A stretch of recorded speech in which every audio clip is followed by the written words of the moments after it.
दुनिया भर में हजारों आध्यात्मिक रास्ते हैं और हर रास्ता इंसान को बेहतर बनाने का दावा करता है। आज हम एक ऐसे ही रास्ते को समझने वाले हैं जिसके एक खास सोर्स टेक्स्ट की हम पड़ताल करेंगे। ये टेक्स्ट रोजाना आता है और इसके फॉलोअर्स के लिए एक गाइड का काम करता है। आज हमारे पास 3 दिसंबर 2025 का एक ऐसा ही स्रोत है जो एक बहुत बड़ा दावा करता है। ये दावा है कि इंसान सिर्फ पवित्र ही नहीं बल्कि पवित्रों में भी पवित्र बन सकता है। ये सुनने में लगभग असंभव लगता है, होलीएस्ट ऑफ द होली। तो आज हम इस स्रोत की गहराइयों में उतरकर ये समझने की कोशिश करेंगे कि ये दावा किस आधार पर किया गया है, इसका असल मतलब क्या है और इसे हासिल करने का नक्शा क्या बताया गया है। हमारा मकसद इस विचारधारा को एंडोर्स करना नहीं, बल्कि इसके यूनिक कॉन्सेप्ट्स को डिकोड करना है। देखते हैं इस सोच में क्या खास है।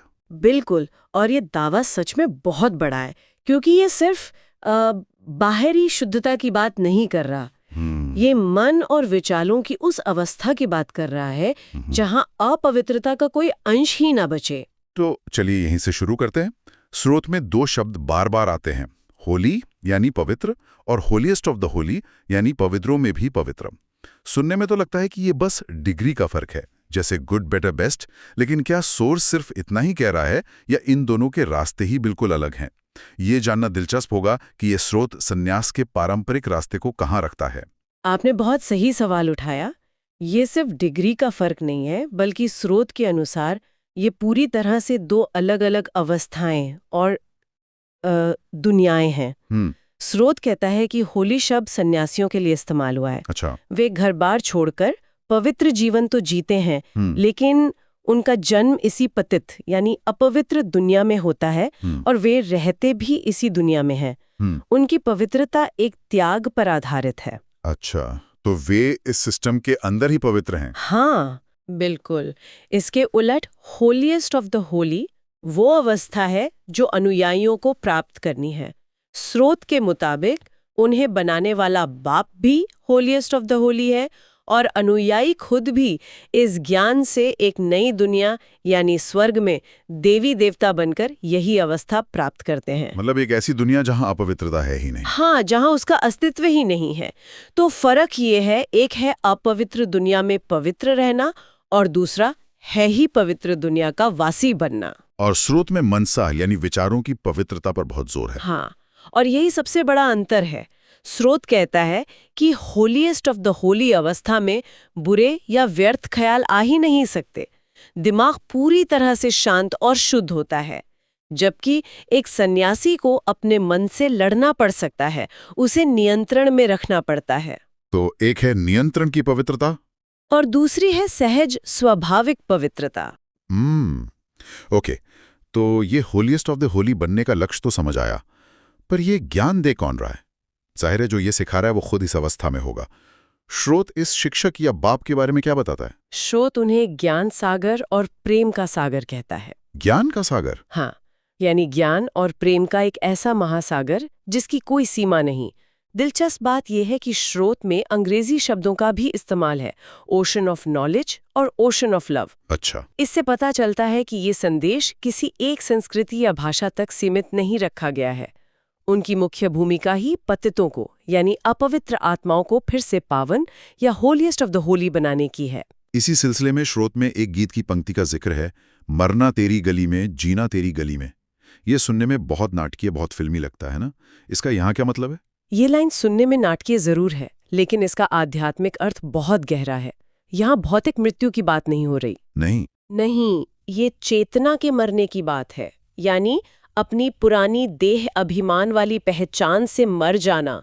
मैं एक शरीर हूँ, मैं फलाना हूँ, मेरा ये पद है, इस सोच को पूरी तरह से त्याग देना। तो ये एक तरह का ईगो डेथ है? बिल्कुल। आप इसे ऐसे समझ सकते हैं कि आप एक देश की नागरिकता छोड़कर दूसरे देश की नागरिकता ले रहे हैं। आप पुराने देश के लिए मर गए और नए देश में आपका जन्म हो गया। स्रोत भी यही कहता है कि इस पतित दुनिया और इसके देह के संबंधों से मरकर उस परम शिक्षक की गोद में एक नया आध्यात्मिक जन्म लेना। एक दुनिया से मरकर दूसरी दुनिया में जीना। हाँ, ये सब सुनने में बहुत ऊंचा और शायद थोड़ा मुश्किल भी लगता है। मनसा वाचा कर्मणा, पवित्रता, ये तो कई आध्यात्मिक परंपराओं में कहा गया है, लेकिन स्रोत में जो अंतर्मुखी होकर जांच करने की बात है वो मुझे बहुत मुश्किल लगती है। मतलब मन में तो दिन भर में हजारों ख्याल आते हैं, अच्छे भी बुरे भी। क्या स्रोत ये उम्मीद कर रहा है कि अनुयायियों के मन में बुरे ख्याल आए ही नहीं? ये प्रैक्टिकल कैसे हो सकता है? आपका सवाल बिल्कुल जायज है और स्रोत भी इस मुश्किल को मानता है। वो ये नहीं कहता कि ये एक दिन में हो जाएगा, बल्कि वो एक तरीका, एक प्रोसेस बताता है। पहला कदम है अंतर्मुखी होकर जांच करना, यानी एक साक्षी की तरह अपने विचारों को देखना। अच्छा। स्रोत अनुयायियों को खुद से पूछने के लिए कहता है, मेरे मन में कोई खराब ख्याल तो नहीं आ रहा, मेरी नजर किसी में भटक तो नहीं रही, क्या मैं किसी के प्रभाव में आकर कोई गलत कर्म तो नहीं कर रहा। ये एक तरह की रोजाना की मेंटल हाइजीन है। तो ये परफेक्शन की मांग नहीं, बल्कि लगातार कोशिश की बात है। एग्जैक्टली। और इसी कोशिश का एक हिस्सा है दैवी गुण धारण करना, क्योंकि लक्ष्य जब विश्व का मालिक या देवता बनने का है तो गुण भी वैसे ही अपनाने होंगे। शांति, प्रेम, सहनशीलता, और फिर आती है वो काव्यात्मक बात, खुशबूदार फूल बनना। हाँ, खुशबूदार फूल बनना, ये सुनने में बड़ा अच्छा लगता है, लेकिन असल जिंदगी में इसका क्या मतलब हुआ? क्या इसका मतलब है कि आप बस अच्छी अच्छी बातें करें, या ये कुछ और गहरा है? ये बहुत गहरा है। सोचिए, कुछ लोग होते हैं जिनके पास आप बैठते हैं तो आपको सुकून मिलता है, एक पॉजिटिव एनर्जी महसूस होती है, बिना उनके कुछ बोले भी। होता है ऐसा। स्रोत के हिसाब से वो खुशबू है, और इसके विपरीत है बदबू, जिसे स्रोत स्पष्ट रूप से देह अभिमान कहता है। देह अभिमान यानी बॉडी कॉन्शियसनेस। एग्जैक्टली। मैं कौन हूँ, मैं क्या दिखता हूँ, मेरे पास क्या है, मेरी उपलब्धियां क्या हैं, हर समय इसी सोच में रहना। आप किसी ऐसे व्यक्ति से मिलकर आते हैं और आपको लगता है कि उस व्यक्ति ने सिर्फ अपने बारे में बात की। वो बातचीत आपको ऊर्जा देने के बजाय थका देती है। हाँ। वो बदबू है। तो ये खुशबू एक तरह से सोल कॉन्शियसनेस हुई, आत्मिक स्मृति में रहना। बिल्कुल, आपने एकदम सही पकड़ा। यही इन दोनों के बीच का फर्क है।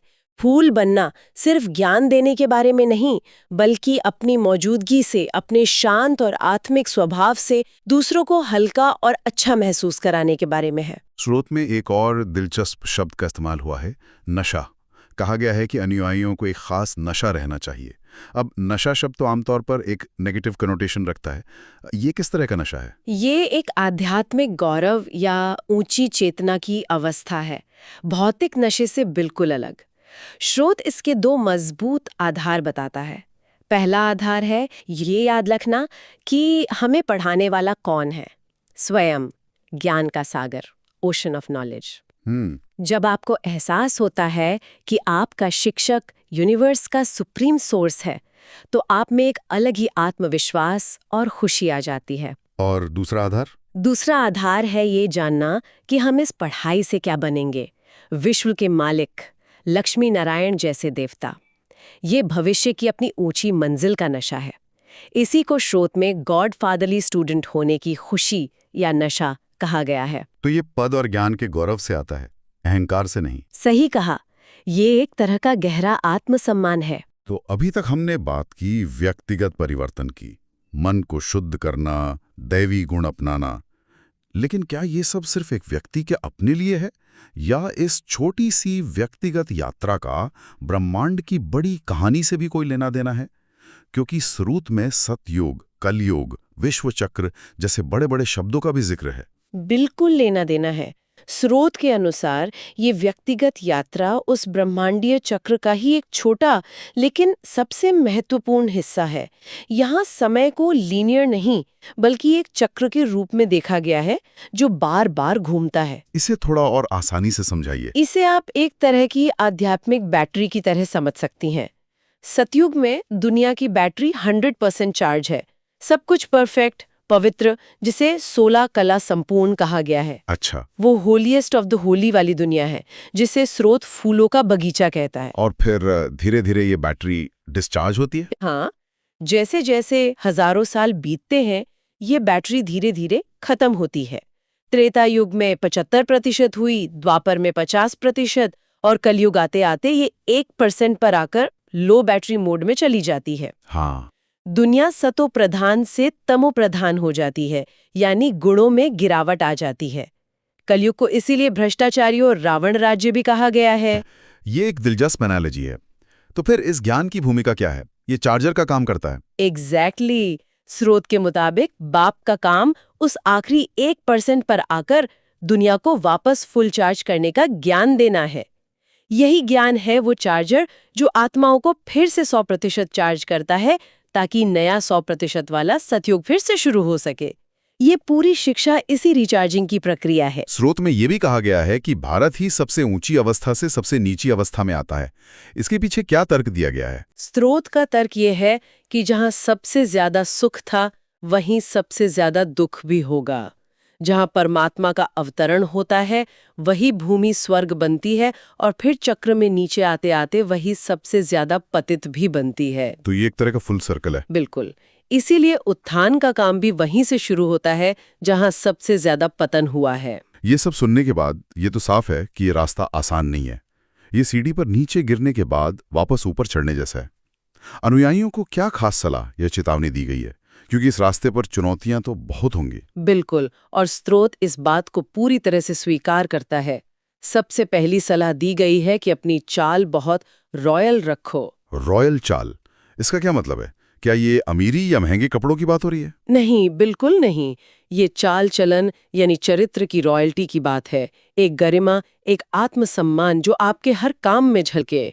आपके बात करने का तरीका, आपका खान पान, आपकी नजर, हर चीज में वो दिव्यता और पवित्रता दिखनी चाहिए। जिससे कोई भी देखे तो कहे कि ये जरूर किसी ऊंचे कुल के ऊंची शिक्षा पाने वाले हैं। और चेतावनी सबसे बड़ी चेतावनी है ऐसे किसी भी काम से बचने की जो बाद में दिल को खाता रहे। अच्छा, यानी कोई भी ऐसा कर्म न करो जिसका बोझ या अपराध बोध मन पर रह जाए, क्योंकि वो बोझ आपको ऊपर चढ़ने से रोकेगा, आपका पद भ्रष्ट कर देगा। इसीलिए अपनी दृष्टि को, यानी आप दुनिया को और लोगों को कैसे देखते हैं, उसे बहुत बहुत शुद्ध रखने पर खास जोर दिया गया है। स्रोत में संघर्ष का भी जिक्र है।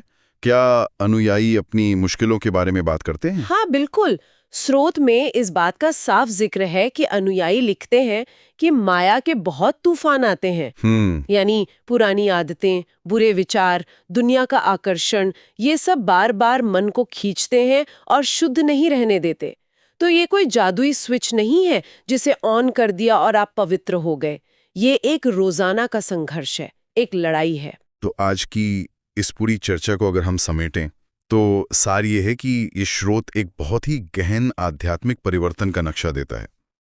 ये अनहोलीएस्ट यानी सबसे अपवित्र अवस्था से होलीएस्ट ऑफ द होली यानी परम पावन बनने तक का एक पूरा सफर है।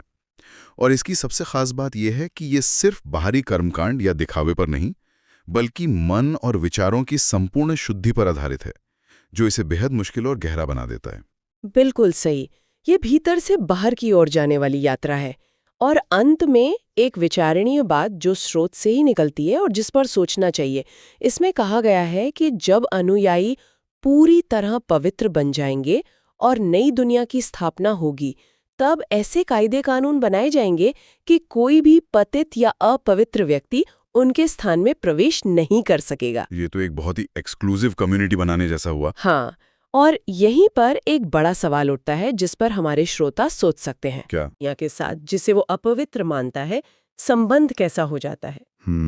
संपूर्ण शुद्धता और बाहरी दुनिया के बीच ये एक मजबूत रेखा खींचने का असल मतलब और उसके दूरगामी परिणाम क्या हो सकते हैं? मान द्वारा निरंतर अपनी स्थिति को ऊंचा बनाने की प्रेरणा सब कुछ आज बाबा ने हमें दिया है। अगर आज की मुरली से आपको कोई विशेष प्रेरणा या स्वमान का अनुभव मिला हो, तो उसे अपने जीवन में धारण करें और दूसरों को भी प्रेरित करें। अपने विचार या अनुभव कमेंट में साझा करें ताकि अन्य आत्माओं को भी शक्ति मिले। याद रखें, हर शुभ संकल्प ही विश्व कल्याण की सेवा है। ओम शांति। ओम शांति।